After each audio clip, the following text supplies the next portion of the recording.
In the unforgiving frontier town of Copper Ridge, Arizona Territory, 1887, Seraphina Blackwood was known by three things: her unusual violet eyes that seemed to glow in firelight, her uncanny ability to predict when death was coming to town, and the whispered belief that she was the devil's own daughter walking among God-fearing folk. For 23 years, she had lived as an outcast in her own birthplace, blamed for every drought, every stillbirth, every mysterious death that plagued the high desert settlement.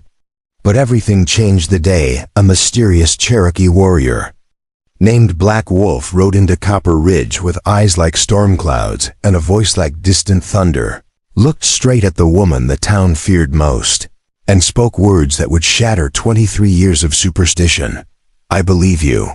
Before we jump back in, tell us where you're tuning in from, and if this story touches you, make sure you're subscribed, because tomorrow I've saved something extra special for you. This is the story of how one woman's darkest hour became her salvation, and how sometimes the person who saves you is the one everyone else fears just as much. The morning sun cast long shadows across the main street of Copper Ridge when Seraphina Blackwood stepped out of Morrison's General Store, her weekly provisions clutched in a worn canvas bag. The town fell silent as it always did when she appeared, conversations dying mid-sentence, children pulled closer to their mothers' skirts, men removing their hats not in respect, but in the nervous gesture of those who believed they stood in the presence of something unholy.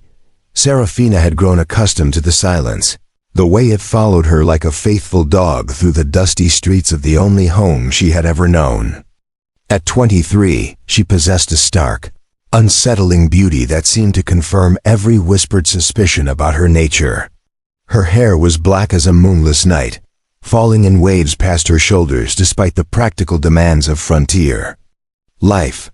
Her skin held the pale luminescence of someone who spent her days indoors, away from the harsh Arizona sun that baked most settlers to leather within their first year.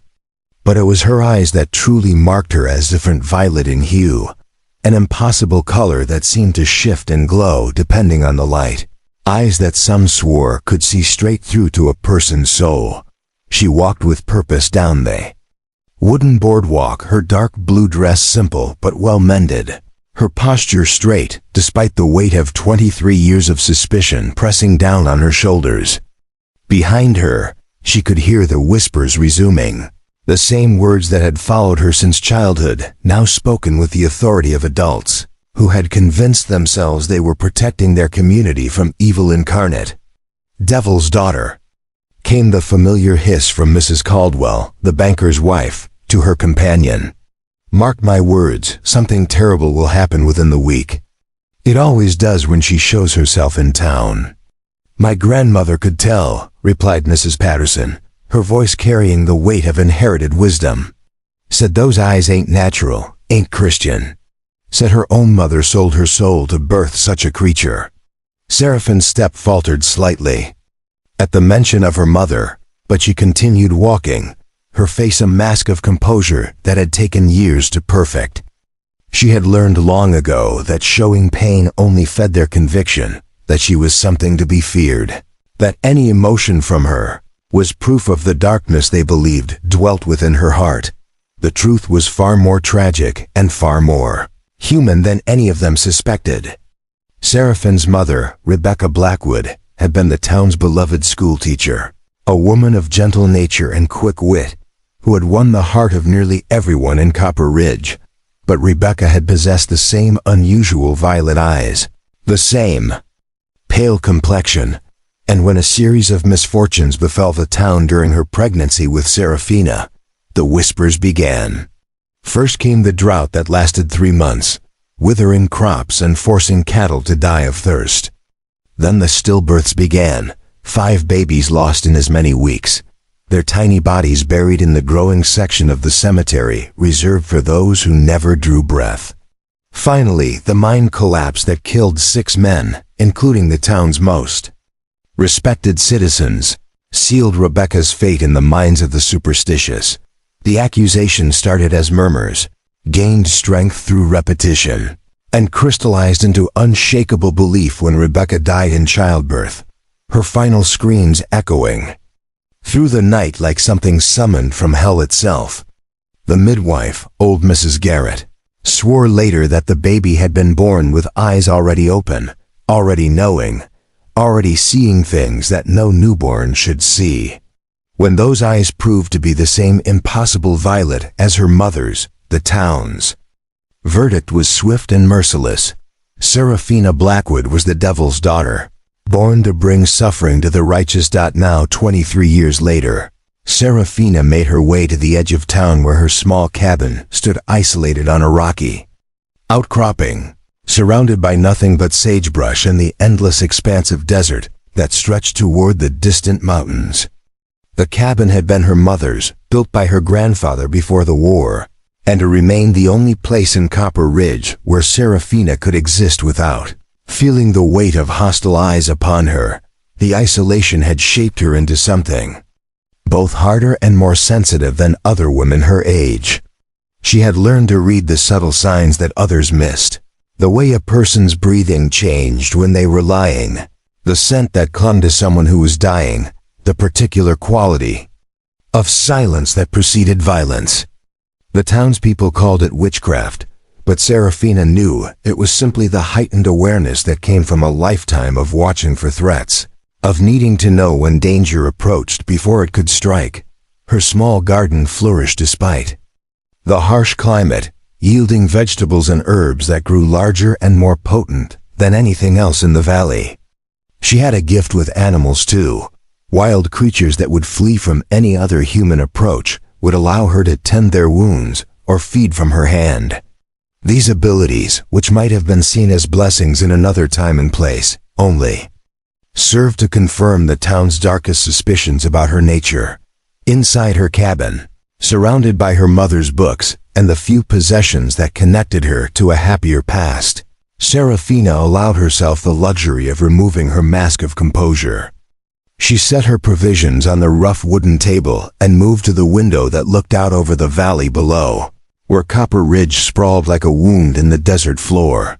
From this distance, the town looked almost peaceful, its buildings small and insignificant against the vastness of the landscape.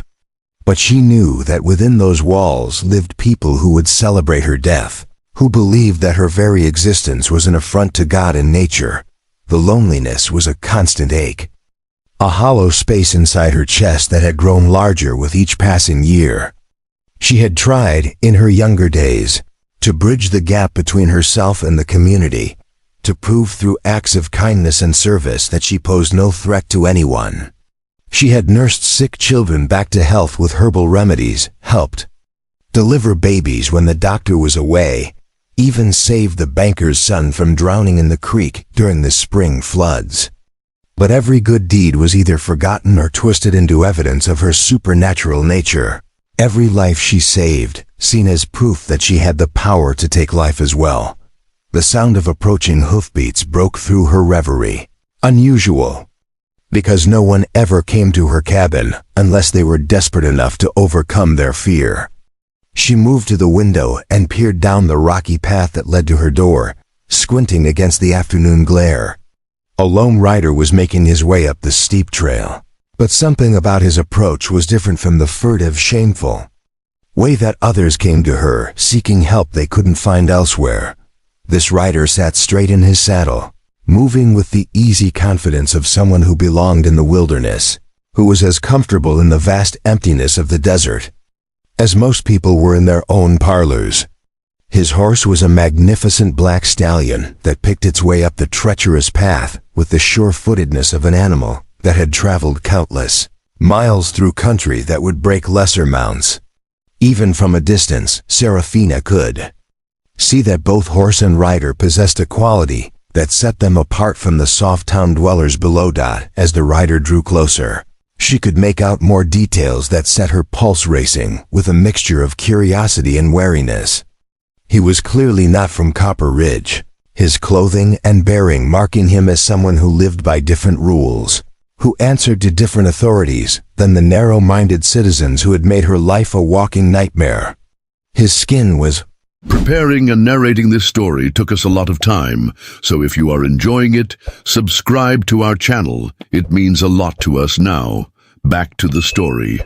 Bronzed by wind and sun, his black hair hanging long and loose around his shoulders, and there was something about the way he carried himself that spoke of power held in careful check, of strength that could be gentle or terrible depending on the circumstances. When he was close enough for her to see his face clearly, Serafina felt her breath catch in her throat. He was Cherokee, she realized, one of the people who had been driven from their ancestral lands, but who still moved through the wilderness. Like ghosts, appearing and disappearing according to their own mysterious purposes. His features were sharp and defined, carved from the same unforgiving stone as the mountains themselves, but it was his eyes that truly captured her attention. They were dark as storm clouds, holding depths that seemed to promise either salvation or destruction, and when they met hers through the window, she felt something shift inside her chest, some long-frozen part of her heart beginning to crack and thaw. The Cherokee warrior dismounted with fluid grace, his movements economical and purposeful as he secured his horse to the hitching post that stood unused beside her cabin. He approached her door with measured steps, neither rushing nor hesitating, and when he knocked, the sound was firm but respectful, the knock of someone who understood that he was a guest in this place, despite the fact that she lived as an outcast.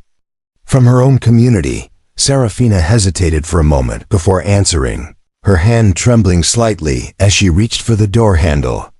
In all her 23 years, no one had ever approached her home with such quiet dignity, such absence of fear or hostility. When she opened the door and looked up into his weathered face, she saw something she had never seen before in another person's eyes when they looked at her. Acceptance. "You are Serafina Blackwood," he said, and his voice was like distant thunder, deep and resonant with an authority that seemed to come from the earth itself. It was not a question but a statement, spoken with the certainty of someone who had traveled a long distance for this specific purpose. "I am," she replied, surprised by the steadiness of her own voice. "Though I can't imagine why a Cherokee warrior would seek me out, or how you even know my name." He studied her face for a long moment, his dark eyes seeming to look past the surface to something deeper, something that the people of Copper Ridge had never bothered to seek. When he spoke again, his words carried a weight that made her feel as though the very foundations of her world were shifting beneath her feet. "I know your name because I have been watching this town for many seasons, learning its ways, understanding its fears. I know that they call you the Devil's Daughter, that they blame you for every misfortune that befalls them, that they have made you a prisoner in your own life." He paused, and something that might have been sorrow flickered across his features. "I also know that they are wrong, and that the real evil in this place has nothing to do with you." Serafina felt tears beginning to gather in her eyes, though she fought to hold them back. No one had ever spoken to her with such conviction, such unwavering certainty that she was not the monster they believed her to be. "How can you know that?" she whispered. The Cherokee warrior reached into a leather pouch at his side and withdrew something that gleamed in the afternoon sunlight. It was a pendant, she realized, carved from some dark stone and suspended on a cord of braided leather. But as she looked closer, she saw that it was not just any stone, it was carved with symbols that seemed to shift and dance in the light, and at its center was embedded a small crystal that caught and reflected her own violet eyes. "Because I knew your mother," he said simply, "and I know what she really was, what you really are, and why they fear you. My name is Black Wolf, and I have come to tell you the truth about your family's gift, about the power that flows through your blood, and about the choice that stands before you now." Serafina stared at the pendant, feeling something deep inside her respond to its presence. Some part of her that had always known she was different, but had never understood why. "My mother never spoke of knowing any Cherokee," she said though. Even as she spoke the words, she remembered fragments of half-heard conversations, Her mother's unexplained knowledge of herbal remedies that seemed to come from traditions, far older than anything taught in the white settlements. There was much your mother could not tell you while she lived in this place, Black Wolf replied. Much that she had to hide to protect you from those who would destroy what they cannot understand. But she made me promise that if anything happened to her, I would find you when you came of age, when the gift fully awakened within you. That time has come. The wind picked up, swirling dust around them as they stood on the threshold of her cabin, and Serafina felt as though she was standing at the edge of a precipice, looking down into an abyss that might lead to either her destruction or her salvation. Everything she had believed about herself, about her place in the world, was hanging in the balance, waiting for her to make a choice that would determine the rest of her life. They say I bring death, she said, her voice barely above a whisper. They say I'm cursed, that everyone I touch is doomed to suffer. Black Wolf stepped closer, and she could smell the wild places on him, the scent of pine and sage and distant storms. You do not bring death, he said, his voice gentle but firm. You see it coming. You have the sight, the gift that allows you to perceive the threads that connect all living things, to see when those threads are about to be cut. It is a sacred ability, one that was honored among your mother's people before the world forgot the old ways. My mother's people? Serafina felt her heart racing as pieces of a puzzle she had never known existed began to fall into place. Your grandmother was Cherokee, Black Wolf explained. She met your grandfather when he was a young soldier, and they fell in love despite the laws that forbade such unions. When she died in childbirth with your mother, your grandfather brought Rebecca to live among the white settlers, hiding her heritage to protect her from those who would have seen her mixed blood as an abomination. But the gift passed through the bloodline, as it always does, and now it has awakened fully in you. The revelation hit Serafina like a physical blow, reordering everything she thought she knew about herself and her family. The unusual eyes, the strange abilities, the sense of never quite belonging anywhere. Suddenly, it all made a terrible kind of sense. Then I truly am different, she said, though the words carried a different weight now, tinged with possibility. Rather than despair, you are rare, Black Wolf corrected. You are precious.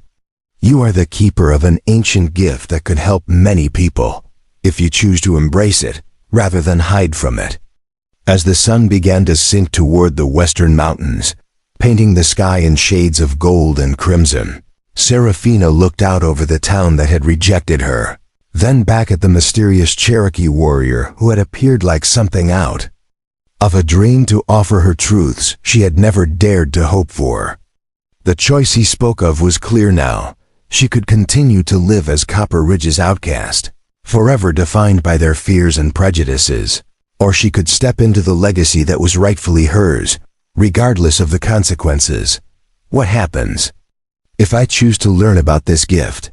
She asked. Black Wolf's weathered face softened into something that might have been a smile.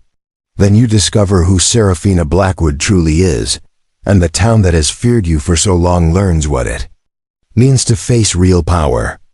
The wind whispered through the sagebrush as darkness began to fall over the high desert, and in that moment, Serafina Blackwood made the decision that would change everything. She was ready to stop being afraid of what she might be, and start discovering what she actually was. Black Wolf nodded as if he had seen her decision written in her eyes before she had spoken it aloud. There is much to learn, and little time to learn it. The gift that flows through your blood is awakening stronger with each passing day, and there are those in this town who sense the change, even if they do not understand what it means. What do you mean? Serafina asked, though a chill ran down her spine as she remembered the increased hostility she had sensed from the townspeople in recent weeks. Power calls to power, Black Wolf explained. As your abilities grow stronger, they will attract attention from those who would seek to use them, and from those who would seek to destroy them. Your mother understood this danger, which is why She made me promise to find you before it was too late." Black Wolf gestured toward his horse, where several leather saddlebags hung from the pommel. "I have brought things that belonged to your grandmother, items that your mother asked me to keep safe until you would need them. There are also teachings, knowledge that has been passed down through generations, wisdom that will help you understand and control what is happening to you. Why should I trust you?"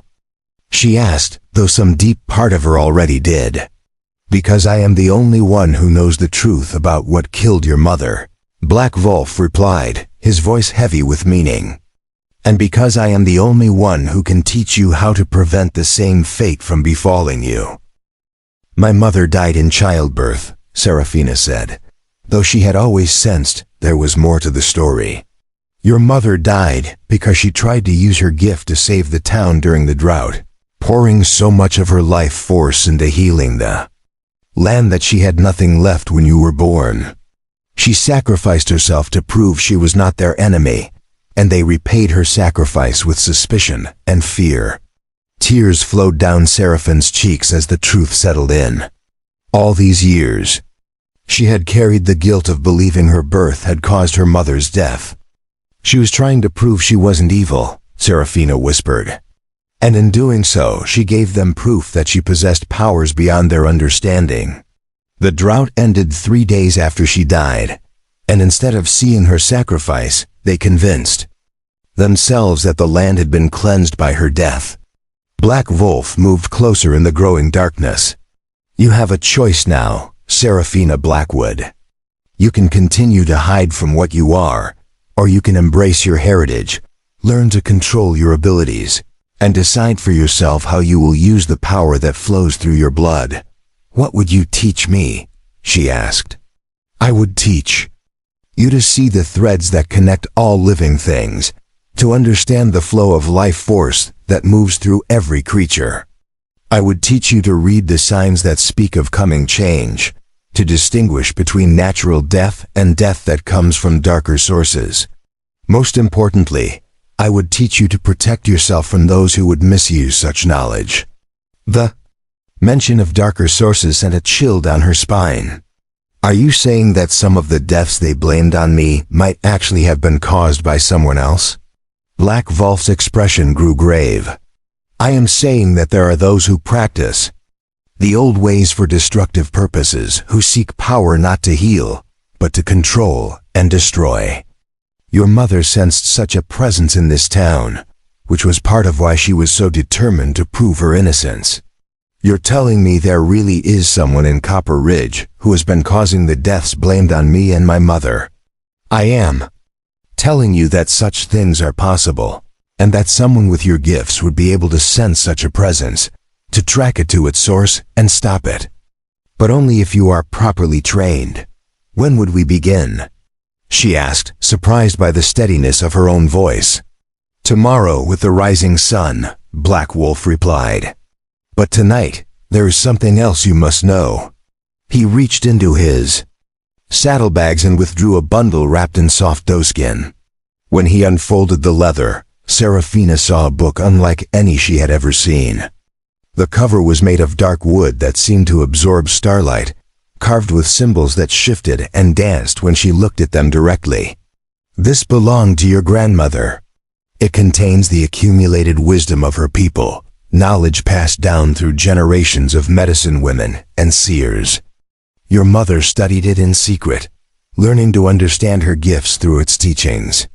Seraphina took the book with trembling hands, feeling strange warmth emanating from the ancient wood.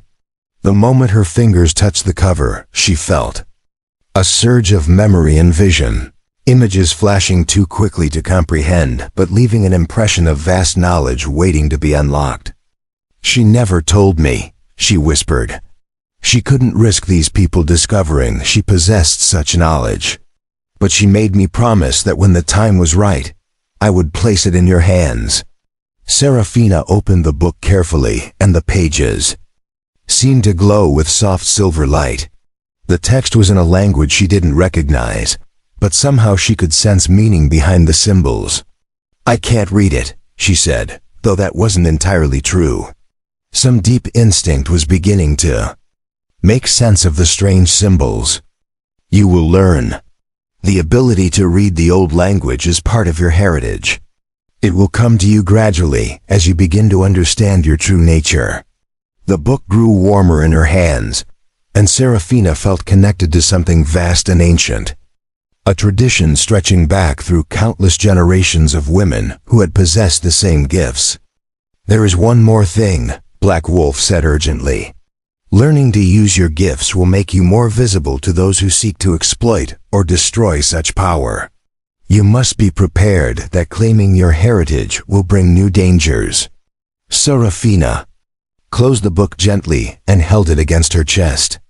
I've lived my entire life in danger. At least now I'll have the tools to fight back. Black Wolf nodded approvingly. Your mother would be proud of the courage it takes to step into the unknown rather than accepting a life of fear and isolation.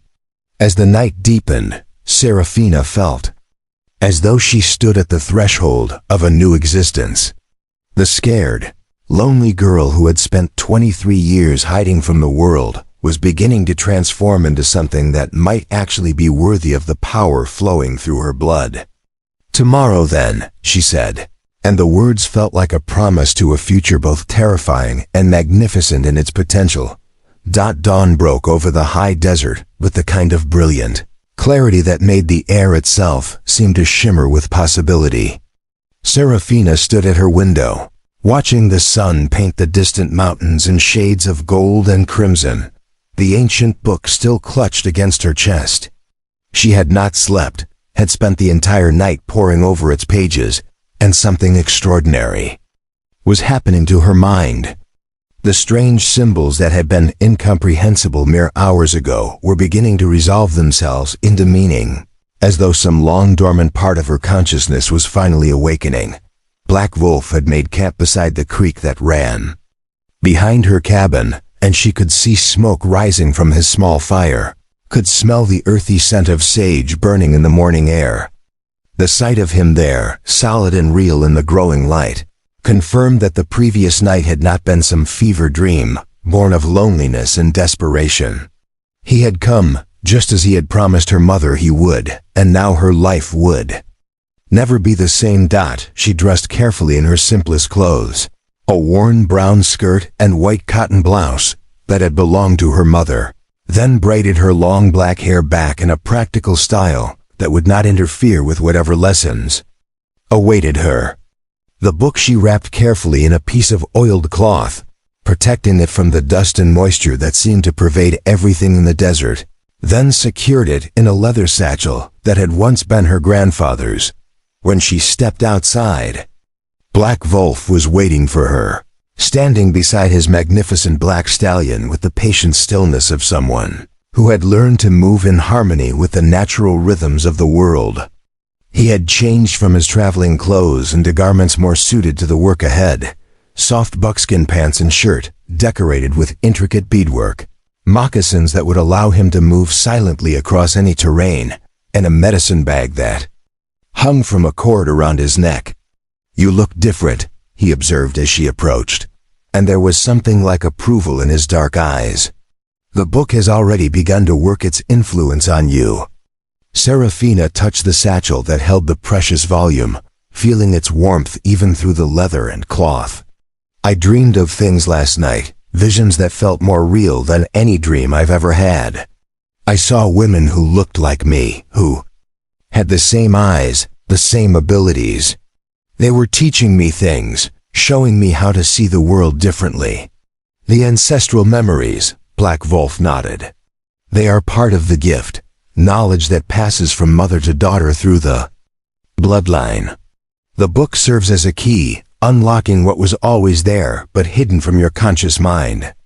He moved to a cleared area near the creek where he had laid out various objects on a blanket, woven with symbols that seemed to echo those in her grandmother's book. There were crystals of different colors and shapes, bundles of dried herbs, small carved figurines that appeared to represent animals and spirits, and in the center of it all, a bowl made from some dark stone that seemed to absorb light rather than reflect it. Your first lesson, Black Wolf said, settling cross-legged beside the blanket and gesturing for her to join him, is to learn to see the world as it truly is, not as the limitations of ordinary sight would have you believe. Everything that exists is connected by threads of energy, invisible to most, but clear as daylight to those who possess the sight. Your mother could see these connections, and so can you, once you learn to look properly. Serafina knelt across from him, her heart racing. With a mixture of anticipation and fear. How do I begin? By understanding that what you have always thought of as unusual perceptions are actually glimpses of a deeper reality. When you sense that someone is going to die, what exactly do you see? The question forced her to examine something she had always tried to suppress, to push away because it frightened her and brought nothing but trouble. It's like a shadow, she said slowly, struggling to put the experience into words. Not a shadow I can see with my eyes, but something I feel, something that seems to cling to certain people. It gets darker and heavier as time passes, and when it becomes too dense, too overwhelming, I know that death is close.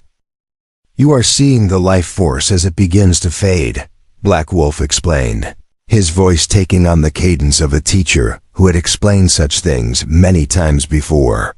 Every living thing possesses this energy, this connection to the great web of existence.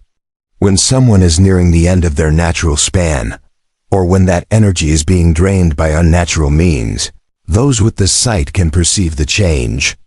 The mention of unnatural means sent a chill down Seraphine's spine, and she found herself thinking again about his suggestion that someone in Copper Ridge might be deliberately causing the deaths that had been blamed on her and her mother. You really believe that some of the people who died weren't meant to die naturally? I believe that your gift would allow you to tell the difference, if you learn to trust what you see rather than fearing it.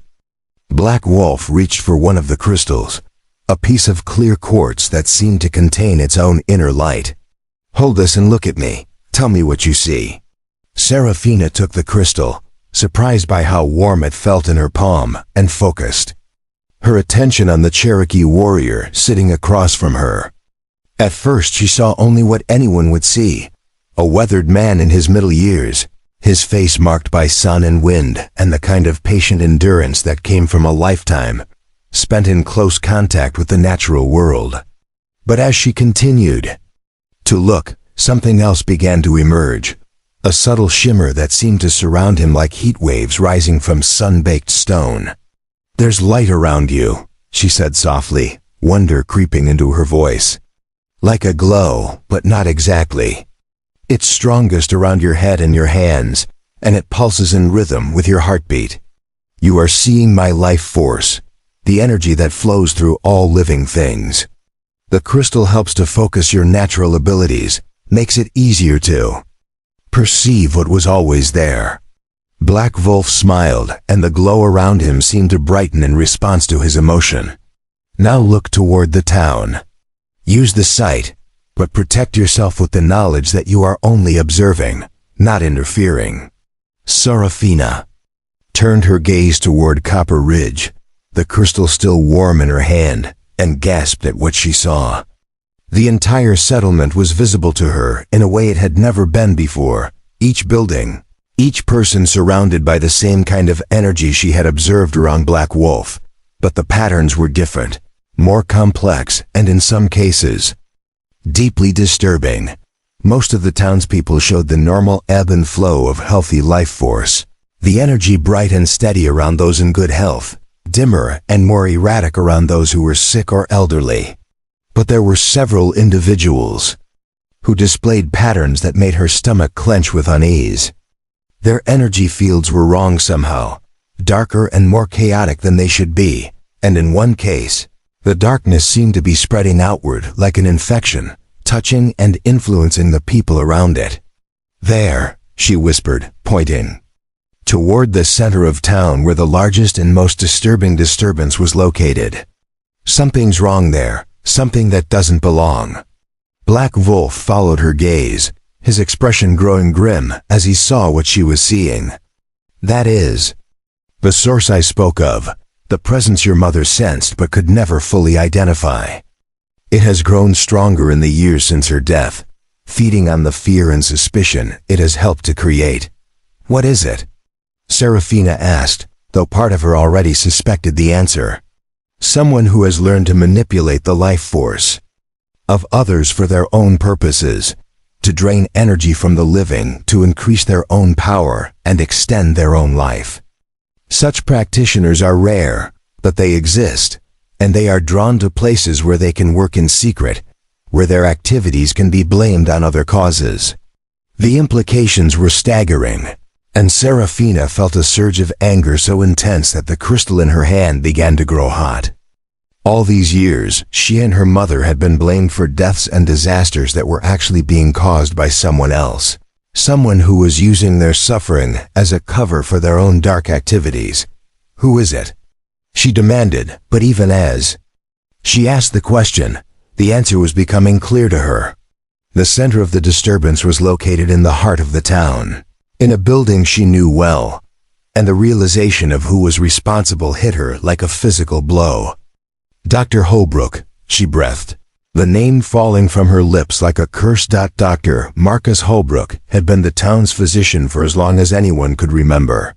A man in his 60s who seemed to possess an almost supernatural ability to predict who would live and who would die. He had attended every birth, every deathbed, every moment of crisis in Copper Ridge for more than 30 years, and he had always been one of the most vocal in proclaiming that Serafina and her mother were cursed, that their very presence in the town brought misfortune to the righteous. He's been there for every death, Serafina continued, the pieces of the puzzle falling into place with horrifying clarity. Every time someone died unexpectedly, every time a healthy person suddenly took sick and wasted away, he was the one treating them. And he's the one who started the rumors about my mother, who convinced people that her unusual eyes were a sign of evil. Black Wolf nodded gravely. A perfect cover for his activities. As the town doctor, he had access to every home, every family, every moment of vulnerability. He could drain life force from his patients a little at a time, making their deaths appear natural while feeding his own unnatural longevity. And when people began to suspect that something supernatural was at work, he directed their suspicions toward your family. The weight of this revelation was almost crushing, but alongside the shock and horror was a fierce determination that surprised Serafina with its intensity. We have to stop him. We have to expose what he's been doing and clear my mother's name. We will, Black Wolf assured her, but not until you are ready to face him safely. He has had decades to perfect his techniques, to build his power and his influence in this community.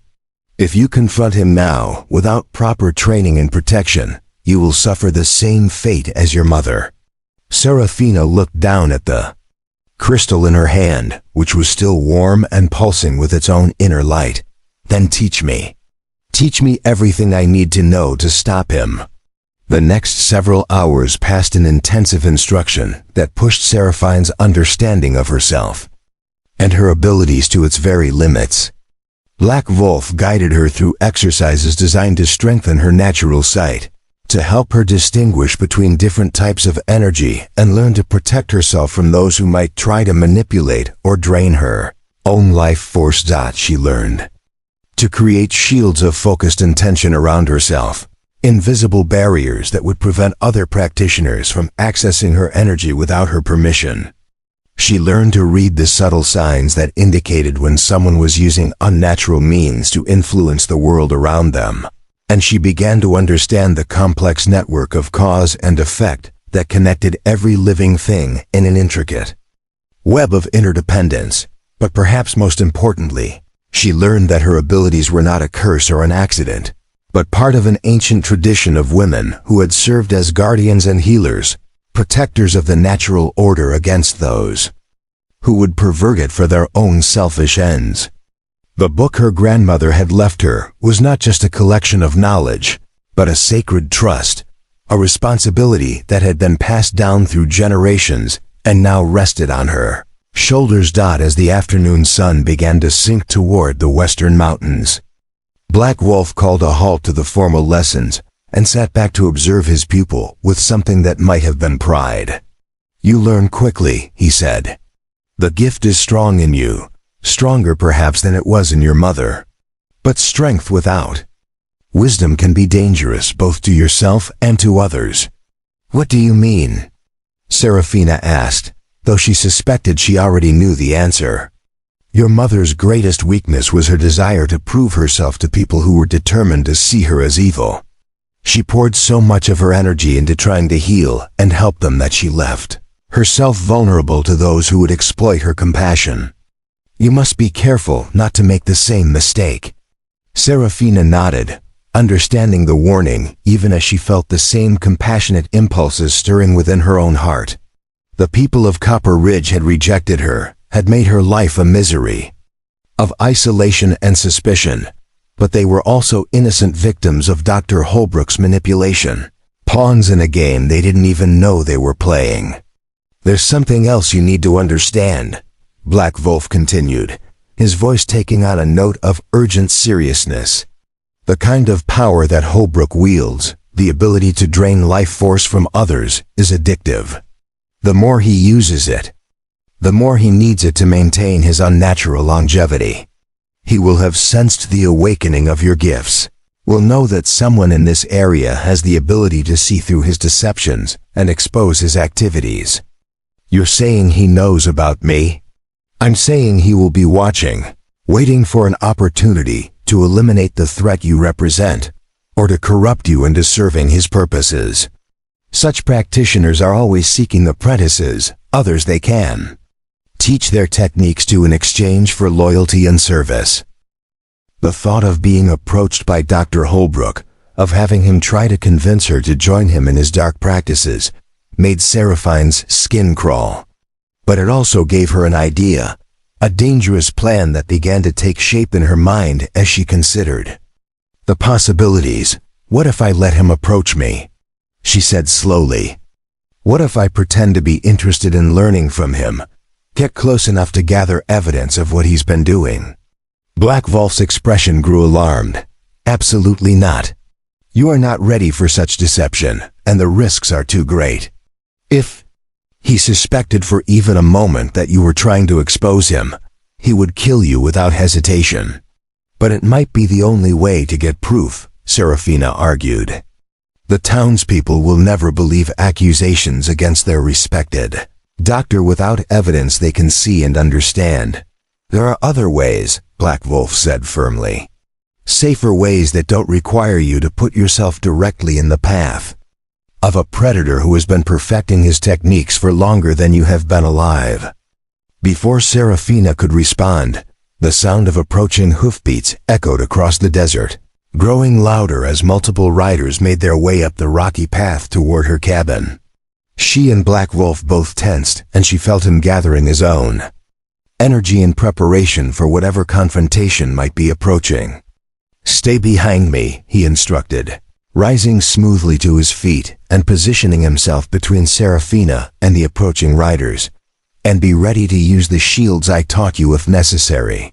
The riders came into view moments later, and Seraphine's heart sank as she recognized Sheriff Morrison at the head of a group of 6 men, all of them armed and wearing expressions of grim determination. Behind the sheriff rode Dr. Holbrook himself, his presence confirming her worst fears about his awareness of what had been happening at her cabin. "Serafina Blackwood," the sheriff called out as the group came to a halt just outside the cleared area where she and Black Wolf had been conducting their lessons. "We need to talk to you about some concerns that have been raised regarding your activities."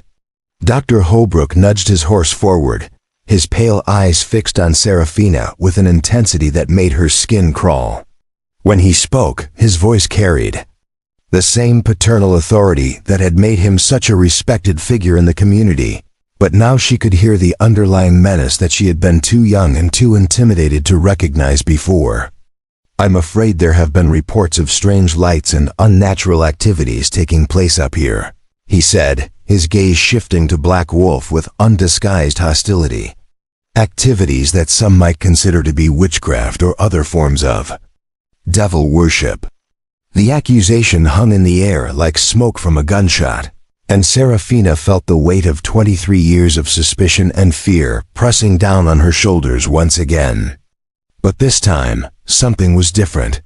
This time, she knew the truth about who the real evil was, and she was no longer afraid. The silence stretched between the two groups like a taut wire ready to snap. Serafina could feel the weight of 6 pairs of hostile eyes upon her, could sense the fear and suspicion radiating from the mounted men like heat from a forge. But underneath their surface emotions, she could perceive something else now, something that her newly awakened sight revealed with crystalline clarity. Threads of dark influence emanating from Dr. Holbrook himself, invisible tendrils of manipulated energy that connected him to each of the other riders. They weren't just suspicious townsmen acting on their own initiative. They were being controlled, their natural concerns and prejudices amplified and directed by the very man they trusted to heal their ailments and deliver their children. The realization made her stomach turn with revulsion, but it also filled her with a cold determination that surprised her with its intensity. "Sheriff Morrison," she said, stepping forward despite Black Wolf's protective stance, "I'm surprised to see you riding so far from town on such a hot afternoon. Is there some emergency that requires the attention of 6 armed men?" The sheriff shifted uncomfortably in his saddle, his weathered face showing signs of internal conflict that suggested he wasn't entirely certain why he had felt compelled to make this journey. "There've been reports, Serafina. People saying they've seen strange lights up here, heard chanting and other unnatural sounds. After all the troubles this town has faced over the years, well, we can't afford to ignore such things."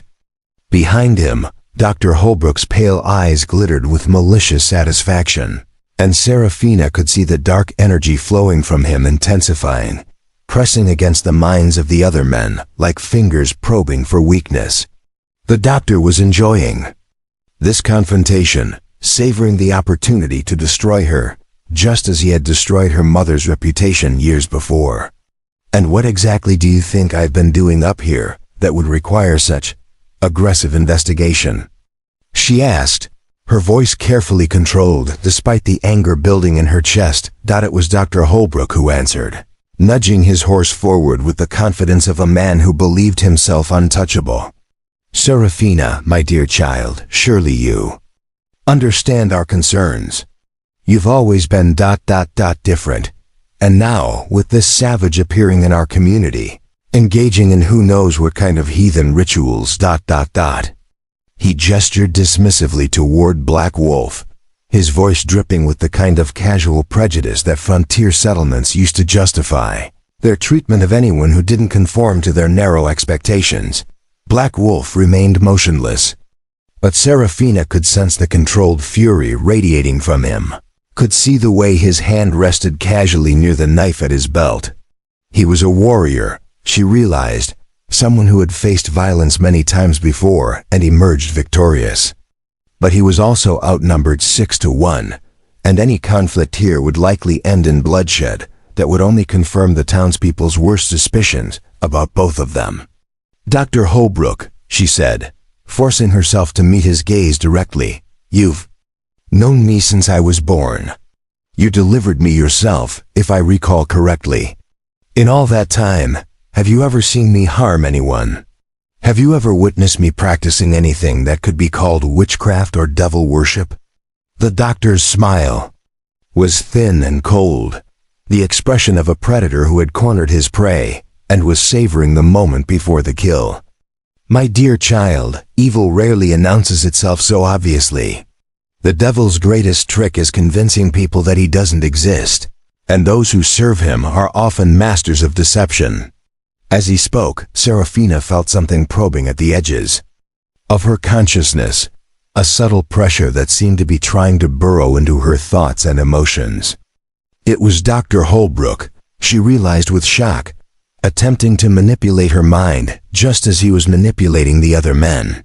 But her training with Black Wolf had prepared her for this moment, and she quickly raised the mental shields he had taught her. Feeling the doctor's probe slide off her protected mind like water off glass, the failure of his attempted manipulation caused a flicker of surprise to cross Holbrook's features, quickly replaced by something much more dangerous, recognition. He knew now that she was not the helpless girl he had expected to find, that she possessed abilities and knowledge that could threaten his carefully constructed facade. "I think," the doctor said slowly, his voice taking on a silky quality that made Seraphine's skin crawl, "that it would be best if you came back to town with us, Seraphina. There are questions that need to be answered, and it would be unfortunate. If any misunderstandings were to occur up here in this isolated place." The threat was barely veiled, and Seraphina felt Black Wolf tense beside her as he prepared for violence. But she also sensed an opportunity, a chance to turn the doctor's own arrogance against him. If she could convince him that she was interested in learning from him, if she could make him believe that his attempt at mental manipulation had partially succeeded, she might be able to get close enough to gather the evidence needed to expose his crimes. "You're right, of course," she said, allowing a note of uncertainty to creep into her voice. "I've been confused lately, having strange dreams, seeing things that don't make sense. When this man appeared claiming to know my family, I thought perhaps he could help me understand what was happening to me." Dr. Holbrook's eyes sharpened with interest, and she could see his mind working as he considered the possibilities her words suggested. "Dreams and visions can be dangerous things, my dear, especially for someone with your unique heritage. Perhaps it would be wise for you to spend some time in town, where you can be properly guided and protected." Black Wolf shot her a warning look, clearly recognizing what she was attempting, and just as clearly disapproving of the risk she was taking. But Seraphina gave him a barely perceptible nod, hoping he would trust her judgment and play along with her deception. "I think you might be right," she said, injecting a note of relief into her voice, as though she was grateful for the doctor's wisdom and protection. "I've been so frightened by these experiences, so confused about what they might mean. If you could help me understand them, help me learn to control whatever is happening to me. The doctor's smile broadened, and Seraphina had to suppress a shudder at the naked hunger she saw in his pale eyes. "Of course, my dear child. It would be my pleasure to guide you through these troubling times. Why don't you gather a few belongings and come back to town with us? I have some books that might help explain what you've been experiencing, some techniques that could help you harness these unusual abilities." Seraphina nodded eagerly, playing the role of a desperate young woman seeking guidance from a trusted authority figure. "That would be wonderful, Dr. Holbrook. Just give me a moment to collect my things." She turned toward her cabin, but before she could take more than a few steps, Sheriff Morrison's voice cut through the air with sharp authority. "What about him?" he asked, pointing at Black Wolf. "We can't just leave a savage running loose in our territory." Black Wolf straightened to his full height, his dark eyes blazing with controlled fury at the racial slur, but his voice remained calm and steady when he spoke. "I am not your concern, Sheriff. I came here to deliver a message to Miss Blackwood, and now that message has been delivered. I will be leaving this area and will not return." Dr. Holbrook studied the Cherokee warrior with calculating eyes, and Seraphina could see him weighing the risks of allowing such a potentially dangerous witness to simply ride away. "I think," the doctor said slowly, "that it would be safer for everyone if this savage were to be properly questioned about his activities in our territory. After all, his arrival and these strange reports seem rather coincidental." The tension in the air ratcheted up another notch as several of the mounted men shifted their hands closer to their weapons.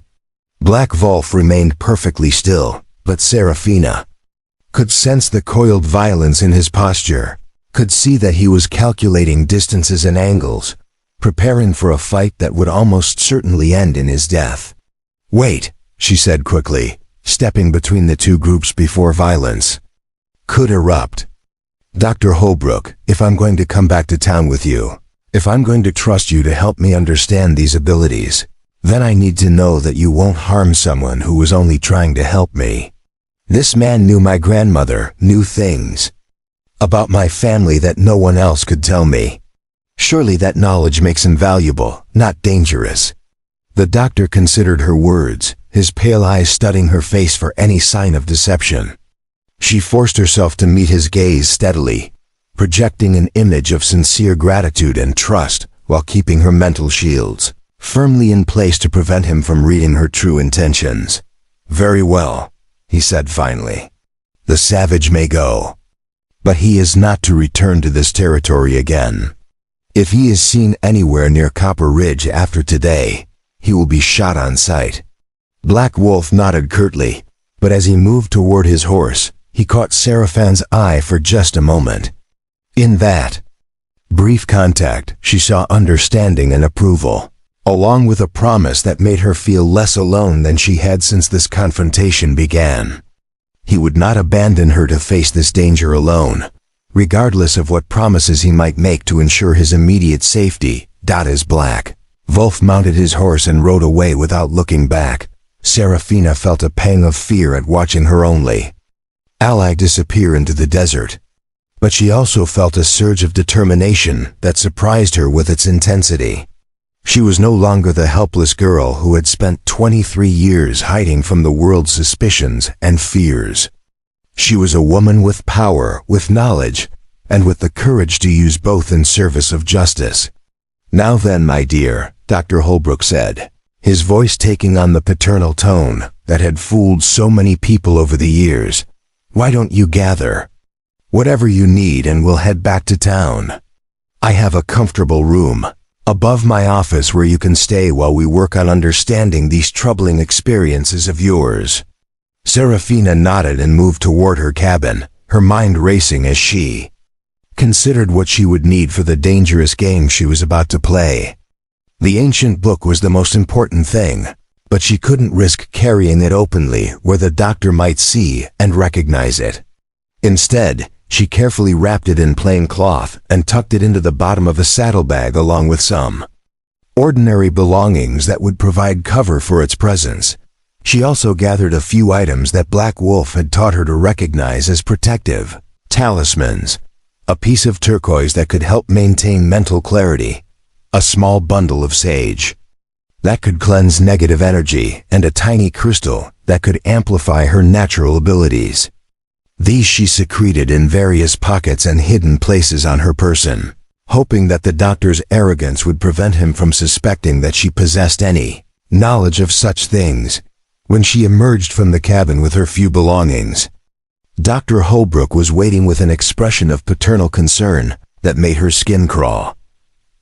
"Are you ready, my dear? I know this must be frightening for you, but I promise that you'll be safe under my protection." "Thank you, Dr. Holbrook," she said, injecting genuine-sounding gratitude into her voice. "I can't tell you how relieved I am to have someone who understands what I'm going through." The ride back to Copper Ridge was a study in psychological manipulation as Dr. Holbrook worked to establish his dominance over his new prize. He rode beside her, maintaining a steady stream of conversation, designed to make her feel dependent on his wisdom and protection, while subtly probing for information about her abilities and the extent of her training. "These visions you've been having," he said as they descended from the high desert toward the valley floor, "can you describe them in more detail? Sometimes the specific imagery can provide important clues about their meaning." Seraphina had prepared for this question, crafting a mixture of truth and fiction that would satisfy his curiosity without revealing the full extent of her knowledge. "They're mostly about death," she said, allowing a note of distress to enter her voice. "I see shadows around certain people, and then those people die within days or weeks. It's been happening since I was a child, but it's gotten stronger recently." The doctor's eyes glittered with interest, and she could sense his excitement. at the confirmation that she possessed the kind of abilities he could exploit. "Fascinating," he murmured. "The gift of foresight is extraordinarily rare and potentially very valuable. With proper guidance, you could learn to interpret these visions more accurately, perhaps even to influence the outcomes you see." The suggestion sent a chill down Seraphine's spine, but she forced herself to respond with apparent curiosity rather than revulsion. "You really think I could learn to control these abilities? Maybe even to help people instead of just watching them die?" "Oh, my dear child," Dr. Holbrook said, his voice taking on an almost rapturous quality. "What you possess is far more powerful than mere prediction. With the right training, the right knowledge, you could learn to manipulate the very forces of life and death themselves. Imagine being able to heal the sick, to extend the lives of the worthy, to ensure that justice is properly served by hastening the deaths of those who deserve it." The casual way he spoke of killing people, of deciding who deserved to live or die, confirmed everything Black Wolf had told her about the doctor's true nature. But she forced herself to nod enthusiastically, as though his words excited rather than horrified her. "That sounds wonderful," she said. "When can we begin my training?" Dr. Holbrook's smile was predatory, the expression of a spider who had successfully lured a fly into its web. "Tonight, my dear. We'll begin tonight."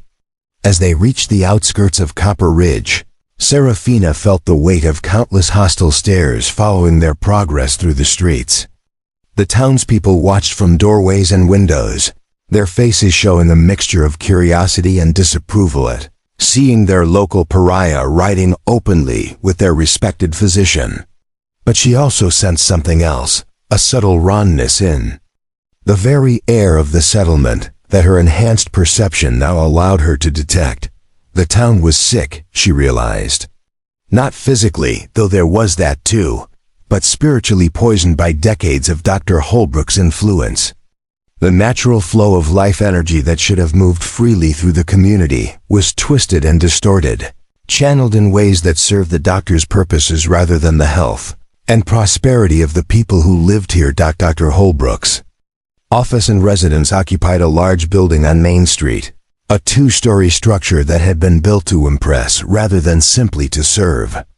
The lower floor housed his medical practice, while the upper floor contained his private living quarters and, as Seraphina would soon discover, something much more sinister. "Here we are," the doctor said as they dismounted in front of the building. "Your new home, at least temporarily. I think you'll find the accommodations quite comfortable."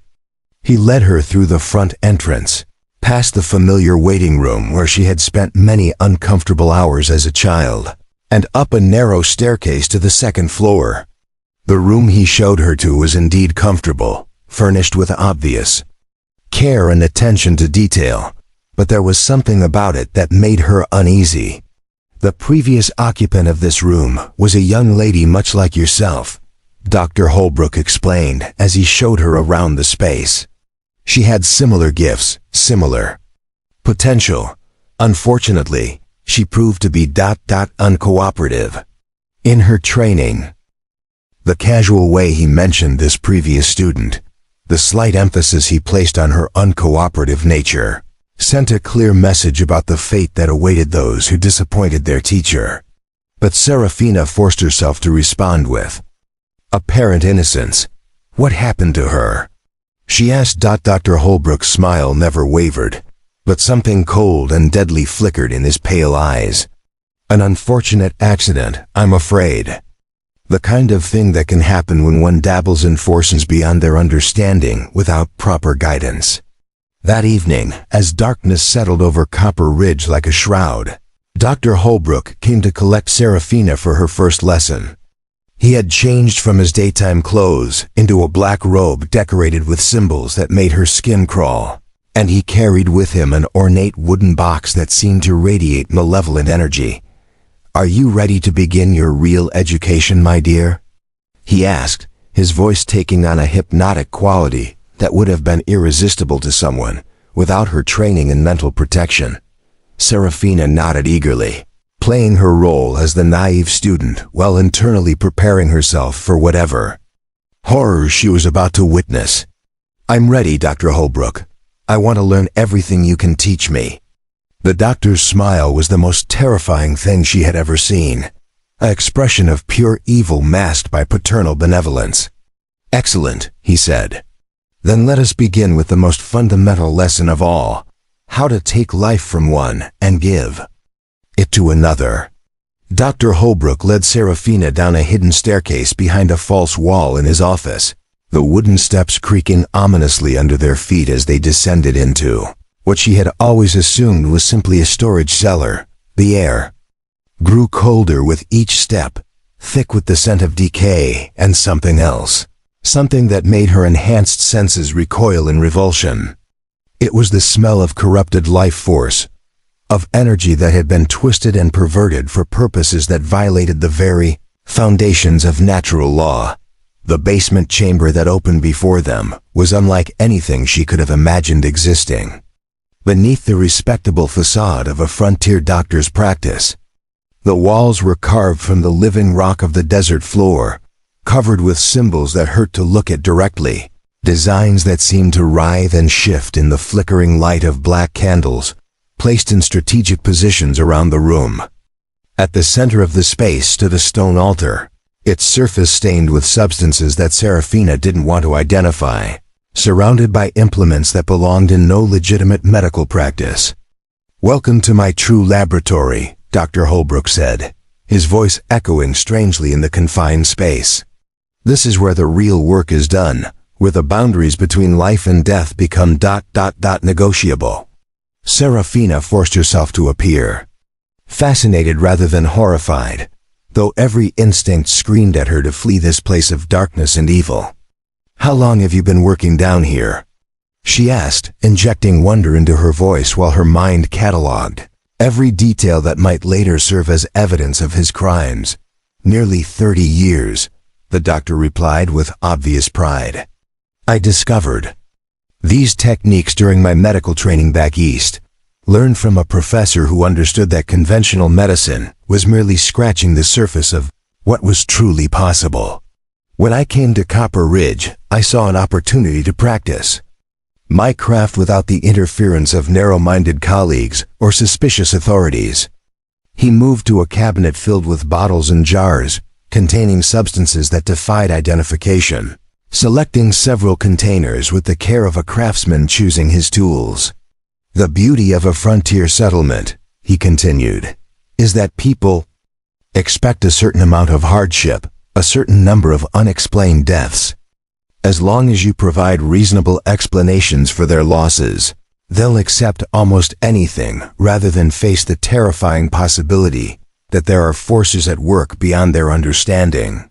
As he spoke, Serafina became aware of another presence in the chamber, something that made her newly awakened senses scream warnings.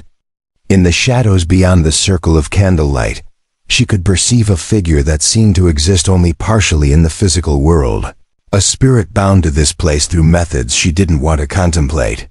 "Ah, I see you've noticed my assistant," Dr. Holbrook said, following her gaze to the shadowy figure. "Sarah was one of my earliest students, a young woman with tremendous potential who unfortunately proved to be too squeamish for the more advanced techniques. Rather than waste her abilities entirely, I found a way to preserve her essence and bind it to my service." The figure stepped forward into the light, and Serafina had to bite her tongue to keep from crying out in horror and recognition. Ghostly form was that of a woman in her 20s, her face bearing a family resemblance that made Seraphine's blood run cold. This was Sarah Blackwood, her aunt, her mother's younger sister who had supposedly died of consumption 25 years ago. "Hello, niece," the spirit said, her voice carrying the hollow echo of the grave. "I've been waiting so long to meet you." Dr. Holbrook's laughter filled the chamber with malevolent glee. "A family reunion, how touching." "Yes, my dear Serafina, your aunt was indeed gifted with abilities similar to your own. She came to me seeking guidance just as you have. But she lacked the proper occasion. to fully embrace her potential. Serafina felt tears streaming down her cheeks as she looked at the tortured spirit of her aunt, understanding now the full extent of the doctor's cruelty. He hadn't simply killed Sarah. He had trapped her soul, condemning her to an eternity of servitude in this place of darkness. "Why?" she whispered, her voice breaking with genuine emotion that she didn't have to fake. "Because power demands sacrifice," Dr. Holbrook replied matter-of-factly. "The techniques I practice require life force, spiritual energy that must be harvested from those who possess it in abundance. Your aunt provided me with decades of service, though I must admit her usefulness has been diminishing lately. Which is why I'm so pleased to have found a suitable replacement." The implication of his words hit Serafina like a physical blow. He intended to kill her, to bind her spirit just as he had bound her aunt's, to use her abilities in service of his dark purposes for decades to come. But first, he wanted to corrupt her, to make her a willing participant in his evil before ultimately destroying her. "I understand if this is overwhelming," the doctor continued, apparently interpreting her tears as signs of awe rather than horror. "The first glimpse of true power often affects students strongly. But you'll find that with time and proper guidance, you'll come to appreciate the magnificent possibilities that await those brave enough to transcend conventional morality." He moved to the altar and began arranging various implements with practiced efficiency, each item placed with ritual precision that spoke of years of repetition. "Tonight's lesson will be relatively simple," he explained. "We'll begin with a basic life transference, taking energy from a subject who won't be missed and channeling it into something more worthy." From beneath the altar, he produced a cage containing a young rabbit, its eyes wide with terror as it sensed the malevolent energies surrounding it. But that wasn't what made Seraphine's blood freeze in her veins. On a shelf beside the altar sat another cage, and inside it was a human child, a little girl no more than 6 years old, who appeared to be unconscious or drugged. "Mrs. Patterson's youngest granddaughter," Dr. Holbrook explained casually, noticing her gaze. "The family believes she's suffering from a fever that will likely prove fatal. They'll be so grateful when I arrive tomorrow morning with news of a miraculous recovery, especially after I warn them that such fevers can be contagious, and that they should keep her isolated for several more days." The casual way he spoke of kidnapping and planning to murder a child broke something inside Serafina, shattering the careful control she had maintained since entering this chamber of horrors. But rather than revealing her true feelings, she channeled her rage into a different kind of deception, one far more dangerous than anything she had attempted before. "Teach me," she said, her voice taking on an eager quality that wasn't entirely feigned. She was eager, but not to learn his techniques. She was eager to gather enough evidence to destroy him utterly, to ensure that no one would ever doubt the truth about what he had been doing in this town for 30 years. Dr. Holbrook smiled with satisfaction, apparently convinced that she was beginning to embrace the darkness he offered. "Excellent. Watch carefully as I demonstrate the basic principles." What followed was the most horrific hour of Seraphine's life as she was forced to witness the doctor's techniques while maintaining her pretense of fascination and hunger to learn. He began with the rabbit, using a combination of ritual gestures and what he called focused intention to drain the creature's life force while it was still alive, channeling that energy into himself to maintain his own unnatural vitality. Rabbit's death was agonizing and prolonged, and Serafina had to use every ounce of her training to keep her mental shields in place, as waves of corrupted energy filled the chamber. Through it all, the spirit of her aunt watched with hollow eyes, occasionally offering technical commentary that made it clear she had been forced to participate in countless such rituals over the years. "The key," Dr. Holbrook explained as the rabbit's struggles finally ceased, "is to maintain the connection between yourself and the subject throughout the entire process. If you simply kill quickly, most of the energy is lost. But if you draw it out, If you harvest the life force gradually while the subject remains conscious, you can capture and redirect almost all of it.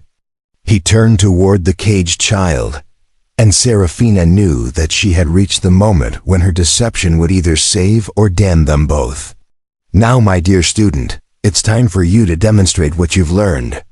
Serafina approached the altar with steady steps, her mind racing as she considered her options. She could attempt to fight him directly, but she was still learning to use her abilities, and he had decades of experience in manipulating life force. She could try to flee, but that would leave the child at his mercy and accomplish nothing except her own temporary safety. Or she could continue her deception, pretend to go along with his instructions while actually working to sabotage his ritual from within. "I'm honored by your confidence in me," she said, reaching toward the cage containing the unconscious child. "But I want to make sure I understand the technique properly. Could you guide me through the initial steps?" Dr. Holbrook moved closer, his pale eyes glittering with anticipation as he prepared to witness his new student's first kill. "Of course, my dear. Place your hands on the subject and feel for the life force within. It should be warm, pulsing with vitality that you can. Learn to draw into yourself." Serafina placed her hands on the little girl as instructed, but instead of attempting to drain her life force, she began channeling her own energy into the child, using techniques that Black Wolf had taught her to strengthen and protect rather than harm. The girl's color improved immediately, and Serafina could sense her body fighting off whatever drug the doctor had used to keep her unconscious. "Excellent," Dr. Holbrook murmured, apparently misinterpreting what he was seeing. "I can feel the energy beginning to flow. Now, gradually increase the pressure. Draw more of her essence into yourself." But instead of following his instructions, Serafina was using the physical contact to explore the child's recent memories, searching for information that might help her understand how the doctor had managed to take her without raising immediate alarm. What she discovered there made her even more determined to expose the full extent of his crimes. The child had been visiting the doctor for treatment of a minor ailment when he had administered some kind of sedative, telling her parents that she needed to rest in his office while the medicine took effect. They believed their daughter was sleeping peacefully upstairs while they went about their daily business, trusting completely in the man who had delivered half the children in copper ridge and treated their ailments for decades. "I can feel her life force," Serafina said, her voice carefully controlled as she continued to channel healing energy into the child while pretending to drain it. "It's so warm, so pure. I think I understand now why you chose this particular subject." Dr. Holbrook nodded approvingly, moving closer to observe her technique. "Children are ideal for beginners," he explained. "Their life force is strong and uncomplicated, easy to access and channel. Adults require more sophisticated methods, especially those who have learned to create mental defenses." The mention of mental defenses gave Serafina an idea, a desperate plan that might allow her to turn the doctor's own techniques against him. While continuing to heal the child, she began carefully lowering her own mental shields, not enough to make herself vulnerable to his manipulation, but enough to create the illusion that she was opening herself to receive the life force she was supposedly draining. "I think I'm ready for the next step," she said, her voice taking on a breathless quality that suggested she was becoming intoxicated by the stolen energy. "Show me how to complete the transference." Dr. Holbrook leaned closer, placing his own hands over hers to guide her through what he believed was the final phase of the ritual. "Now draw the energy up through your arms and into your core. Feel it merging with your own life force, making you stronger, more vital." The moment his hands made contact with hers, Serafina struck with all the power she had learned to wield. Instead of drawing energy from the child, she reversed the flow, using Dr. Holbrook's own connection to channel his stolen life force back where it belonged. 30 years of accumulated power, energy drained from countless victims, began flowing out of him and into the healing light she had learned to generate, The doctor's eyes went wide with shock and rage as he realized what was happening. But it was too late for him to break the connection.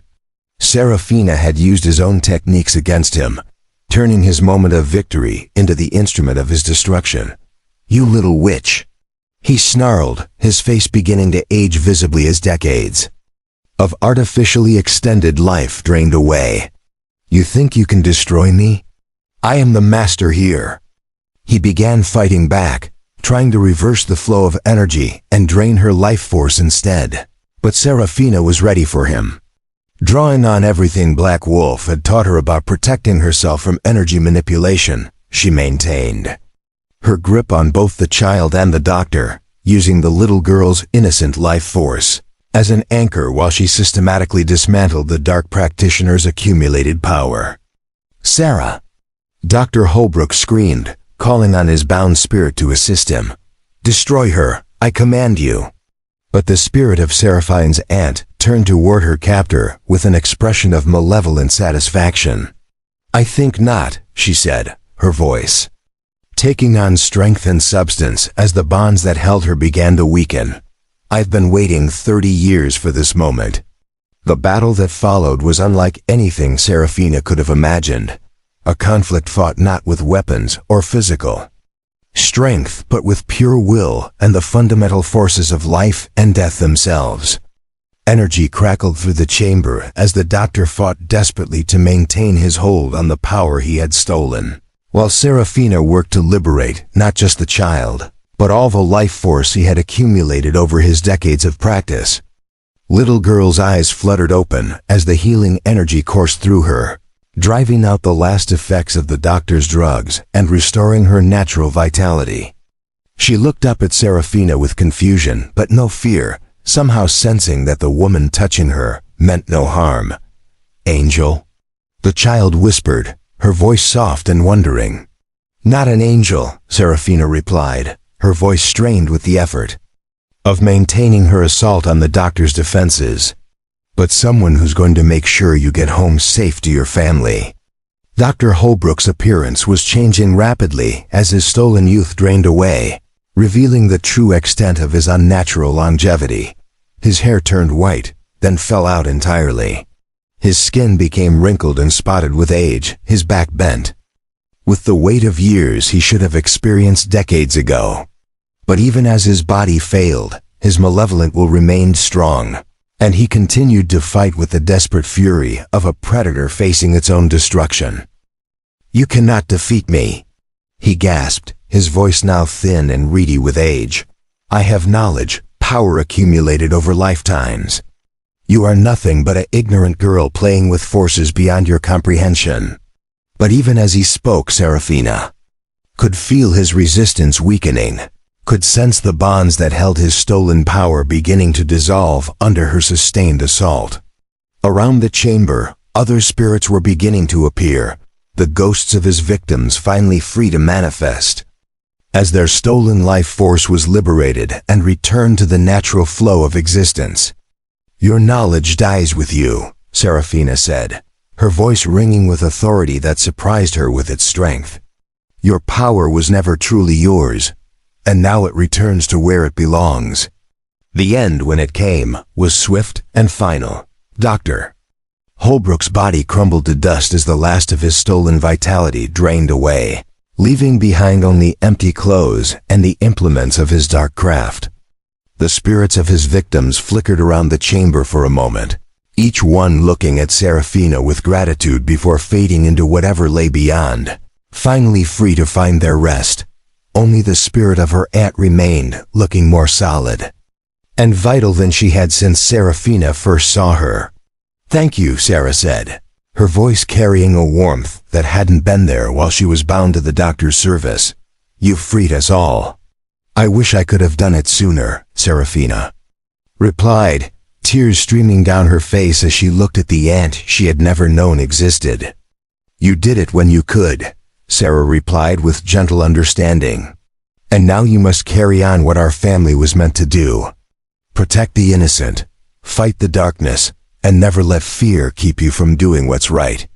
With those words, Sarah's spirit began to fade, but there was peace in her expression as she finally found the rest that had been denied to her for so long. Serafina carefully lifted the little girl from the cage, holding her close as she began the journey back to the surface, back to the light, and back to a town that would finally learn the truth about who had really been the monster in their midst. The dawn light streaming through the windows of Dr. Holbrook's office seemed impossibly bright after the horrors of the underground chamber. Serafina sat in the doctor's chair, the rescued child sleeping peacefully in her arms, as Sheriff Morrison and 3 of his deputies tried to make sense of what they had found when they arrived at first light. The pile of ancient clothing and dust that had once been Copper Ridge's most respected physician lay scattered across the ritual chamber below, surrounded by implements and artifacts that defied rational explanation. Sheriff Morrison climbed the stairs from the basement for the 3rd time, his weathered face pale with shock and disbelief. "I've seen a lot of things in my years wearing this badge," he said, slumping into a chair across from Serafina, "but nothing that prepared me for what's down there. Those symbols, those ... contraptions, and the smell." He shuddered, unable to finish the sentence. "Dr. Holbrook has been murdering people for 30 years, Serafina said quietly, her voice steady despite the exhaustion that threatened to overwhelm her. "Every unexplained death, every sudden illness that took someone before their time, every tragedy that this town blamed on my family's curse. He was responsible for all of it." The sheriff studied her face, searching for any sign of deception, but finding only the hollow-eyed truth of someone who had witnessed horrors beyond imagination. "The Patterson girl," he said finally. "Her family's been sick with worry since yesterday evening when they couldn't wake her from her nap in his office. They thought she was just sleeping off the medicine he gave her for her cough." Serafina looked down at the little girl in her arms, her heart aching as she thought about how close the child had come to becoming another of the doctor's victims. "She's going to be fine now," she assured the sheriff. "The drugs he gave her are wearing off, and she'll wake up soon with no memory of what happened. Small mercies. And you're telling me that you fought him down there? That you somehow ... Morrison struggled to find words for what he was trying to understand. "I stopped him from killing this child," Serafina said simply. "Everything else, the way he aged and crumbled to dust, that was just the natural consequence of his unnatural practices finally catching up with him. He had been using stolen life force to extend his own existence far beyond its natural span. When that power was no longer available to him, his body paid the price for all those borrowed years. It wasn't the complete truth, but it was as much as she dared reveal to a man whose worldview had been shattered enough for one morning. The full details of her abilities, of the magical battle that had taken place in the chamber below, would remain her secret for now. The sound of approaching horses drew their attention to the window, and Serafina felt her heart leap as she recognized the rider leading a small group toward the doctor's office. Black Wolf had returned, just as she had somehow known he would, accompanied by 3 other Cherokee warriors who rode with the easy confidence of men who feared nothing the frontier could offer. "Looks like your savage friend brought reinforcements," Sheriff Morrison observed, his hand moving instinctively toward his gun before stopping as he realized the absurdity of the gesture. After what he had seen in the basement, the idea of Cherokee warriors seemed almost reassuringly normal. "He's not a savage," Serafina said firmly. "His name is Black Wolf, and he's the one who helped me understand what was really happening in this town. Without him, Dr. Holbrook would have continued killing innocent people while everyone blamed the wrong person." Black Wolf dismounted and entered the office with the fluid grace that marked all his movements, his dark eyes immediately finding Serafina and the child she held. Relief flickered across his weathered features as he saw that she was unharmed, though she could tell he was reading the signs of exhaustion and trauma that she couldn't entirely hide. "It is finished?" he asked, his voice carrying the weight of years of patience finally rewarded. "It's finished," Serafina confirmed. Dr. Holbrook is dead, and his victims are finally at peace. Black Wolf nodded gravely, then turned to address Sheriff Morrison with formal courtesy that seemed to make the lawman uncomfortable. Sheriff, my companions and I came as soon as we sensed the disturbance in the spiritual balance of this place. We offer our assistance in dealing with whatever aftermath may follow these events. Your assistance? Morrison repeated, clearly struggling to process the idea of accepting help from Indians. The Cherokee have dealt with practitioners of dark medicine before, Black Wolf explained patiently. We know how to cleanse places that have been corrupted by such practices, how to ensure that the evil does not linger to affect future generations. Before the sheriff could respond, the office door burst open and Mrs. Patterson rushed in, her face streaked with tears and her voice breaking with panic. Sheriff, have you found her? Have you found my granddaughter? The doctor said she was sleeping, but she won't wake up, and we've been so frightened. Her words died in her throat as she saw Serafina holding the little girl, her expression cycling rapidly through confusion, relief, and a growing understanding that something terrible had been prevented. Sarah? Mrs. Patterson whispered, reaching out tentatively toward her granddaughter. The little girl's eyes fluttered open at the sound of her grandmother's voice, and she smiled with the innocent joy of a child who had no memory of the danger. She had been in, Grandmama, I had the strangest dream. There was a pretty lady with purple eyes who saved me from the dark place. Mrs. Patterson gathered her granddaughter into her arms, tears streaming down her face as she looked at Serafina, with an expression that held wonder, gratitude, and the beginning of a terrible understanding. You saved her, she said simply. You saved my baby. Dr. Holbrook was going to hurt her, Serafina replied quietly. I couldn't let that happen. But we always believed ... Mrs. Patterson struggled with the words, confronting the reality that everything her community had believed about Serafina and her family had been wrong. You believed what you were told by the person you trusted most, Serafina said with gentle understanding. Dr. Holbrook was very skilled at making people see what he wanted them to see, believe what he wanted them to believe. None of you could have known what he really was. Over the next several hours, as word spread through Copper Ridge about the doctor's death and the horrific discoveries in his basement, Serafina found herself at the center of a transformation that she had never dared to hope for. One by one, the townspeople came to his office, drawn by curiosity and disbelief that gradually gave way to understanding and shame. They came to see the evidence for themselves, to peer into the chamber of horrors that had existed beneath their most trusted physician's respectable facade. They came to hear Seraphine's account of what had really been happening in their community for 30 years, and to grapple with the realization that they had spent decades fearing the wrong person. Mrs. Caldwell, the banker's wife who had been one of Seraphine's most vocal critics, arrived in the early afternoon with her head bowed and her usual arrogance replaced by genuine remorse. I owe you an apology, she said simply, her voice thick with emotion. We all do. The things we said about you, the way we treated you ... And all this time, you were the only one who could have saved us from him. You don't owe me anything, Serafina replied, though the words of apology meant more to her than she could express. You were protecting your families the only way you knew how.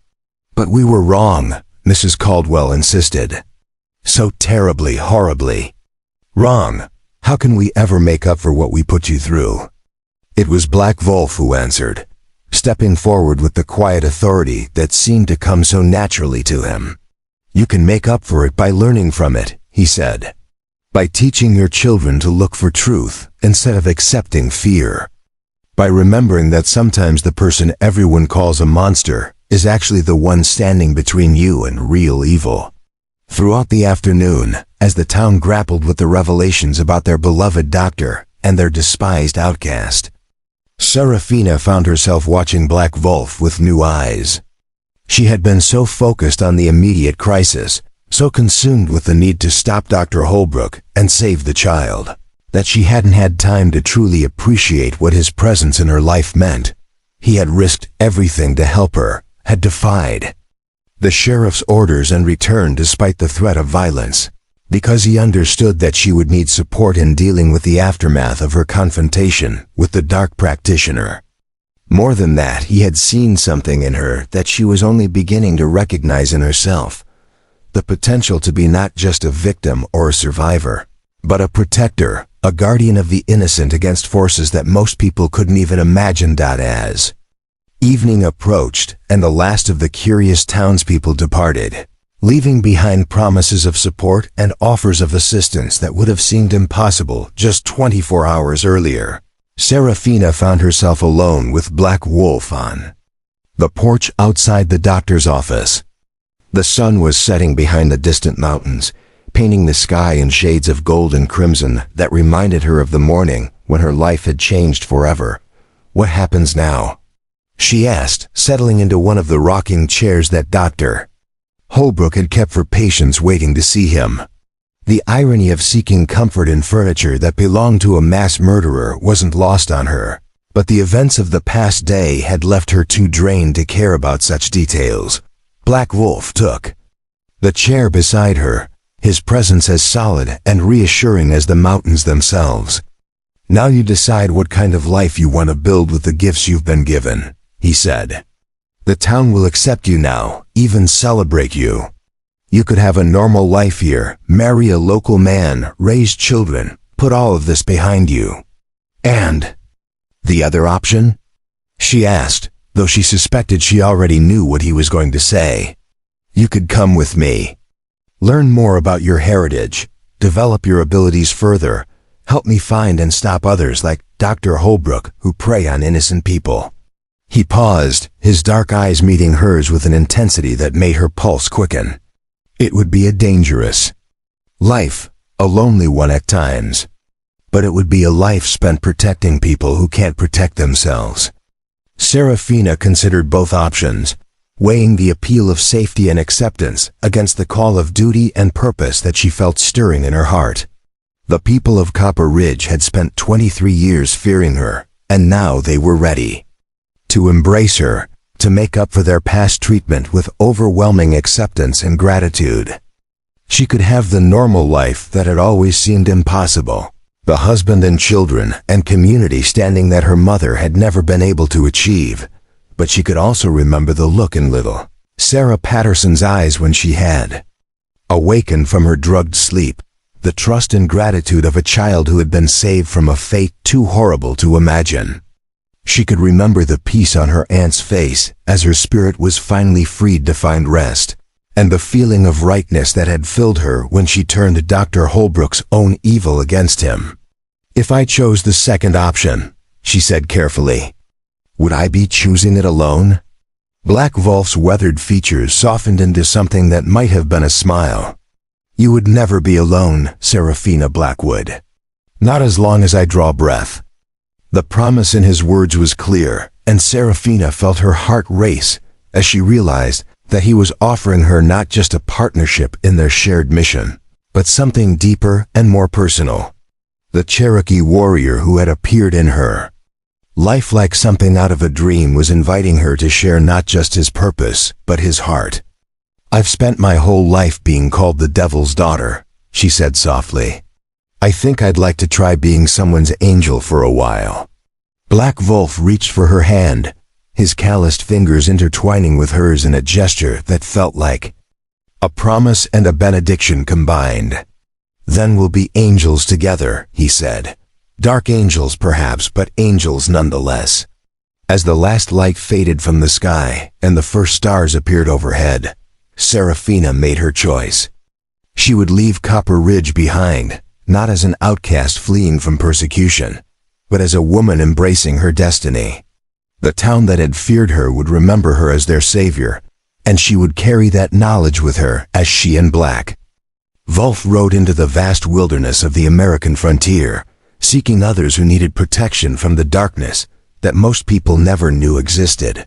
3 days later, as she prepared to leave the only home she had ever known, Serafina stood in the cemetery where her mother was buried, placing fresh wildflowers on the grave that had been her only source of comfort during the darkest years of her life. "I understand now, Mama," she whispered to the weathered headstone. "I understand why you tried so hard to prove you weren't evil, why you sacrificed yourself to save people who feared you. But I also understand that there's another way, a better way. I'm going to use our gift to protect people, but I'm not going to sacrifice myself to prove I'm worthy of their acceptance."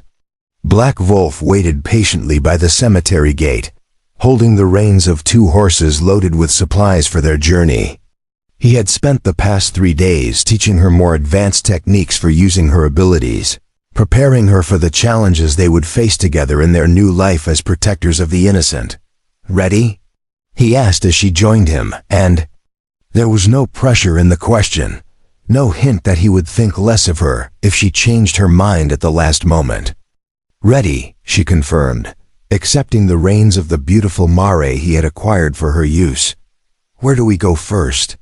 "There are reports from a mining town in Colorado," Black Wolf replied as they mounted their horses and turned toward the open desert. Several unexplained deaths, all involving young women with unusual abilities. "It sounds like our kind of problem." As they rode out of Copper Ridge for the last time, Serafina felt a sense of completion that she had never experienced before. The scared, lonely girl who had spent 23 years hiding from the world was gone, replaced by a woman who understood her purpose and had found someone who would stand beside her as she fulfilled it. Behind them, the people of Copper Ridge watched from their windows and doorways, no longer seeing the devil's daughter they had feared for so long, but the guardian angel who had saved them from a monster they never knew existed. And ahead of them lay the vast frontier, full of dangers and challenges and opportunities to make a difference in a world that desperately needed their particular gifts. "Thank you," Serafina said as they crested the ridge that would take them out of sight of the town forever. "For what?" Black Wolf asked. "For believing me," she replied. "For seeing who I really was when everyone else saw only what they feared." Black Wolf smiled, the expression transforming his weathered features into something beautiful and hopeful.